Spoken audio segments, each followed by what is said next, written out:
BM কলেজের ছাত্র সংসদ বাকসু, আর এই নামটি দীর্ঘ 72 বছর ধরে চলে আসছে।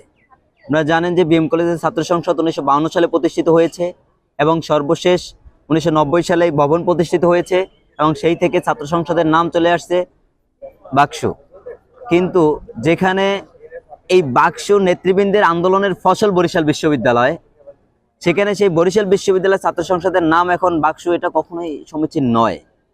এটা তাদের মানে একঘেয়েমিতার জায়গা থেকে তারা এই নামটি দিতে চাচ্ছে এবং তারা চাচ্ছে শান্ত বরিশালকে অশান্ত করতে, এটা স্পষ্ট দেখা যায়। এবং তাদের অনলাইন প্রচারণা, অনলাইন আলোচনা যদি আমরা দেখি, আমরা এটা দ্বারা স্পষ্টই বুঝতে পারি এবং এটা প্রমাণিত যে তারা চায় শান্ত বরিশালকে অশান্ত করতে। আপনারা দেখেছেন 5ই আগস্টের পরে যে একটা অশান্ত পরিবেশ হয়েছিল। আমরা তো চাই না। বরিশালে দুটি শিক্ষা প্রতিষ্ঠান, বরিশাল বিশ্ববিদ্যালয় এবং ভিএম কলেজ, দুটি বরিশালের মানুষের প্রাণ এবং দুটি বরিশাল মানুষের আস্থার জায়গা।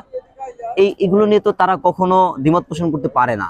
কয়েকদিন আগে বরিশালের সর্বোচ্চ প্রশাসন, বরিশাল আহ, আহ, যে ডিসি মহোদয় এবং বিভাগীয় কমিশনার মহোদয়ের যে হস্তক্ষেপে আমাদের সরকারি ব্রজমোহন কলেজ থেকে আমাদের অধ্যক্ষ মহোদয় সহ একটি সাবেক শিক্ষার্থী এবং বাকসুর সাবেক প্রতিনিধিদের একটি টিম বরিশাল বিশ্ববিদ্যালয়ের সম্মানিত বিসি মহোদয়ের নিকট যান এবং সেখানে তারা আলোচনা সভার আয়োজন করেন। সেখানে আমাদের যে কলেজ প্রশাসনকে সেখান থেকে আশ্বাস দেওয়া হয়েছিল যে তারা তাদের বরিশাল বিশ্ববিদ্যালয়ের যে ছাত্র সংসদ, সেখানে তারা ববি কেসাস নামকরণ করবে। এই আশ্বাস নিয়ে আমাদের কলেজ প্রশাসন সেখান থেকে ফিরে আসেন এবং নীরবতা বজায় রাখেন এবং আমরা যারা শিক্ষার্থী আছেন আমাদেরকে আশ্বস্ত করেন।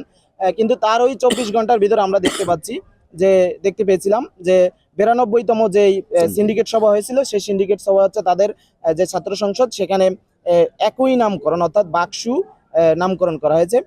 আমরা সেই নামকরণের প্রতিবাদ হিসেবে আমরা আজকের এই সংবাদ সম্মেলনে এখানে উপস্থিত হয়েছি।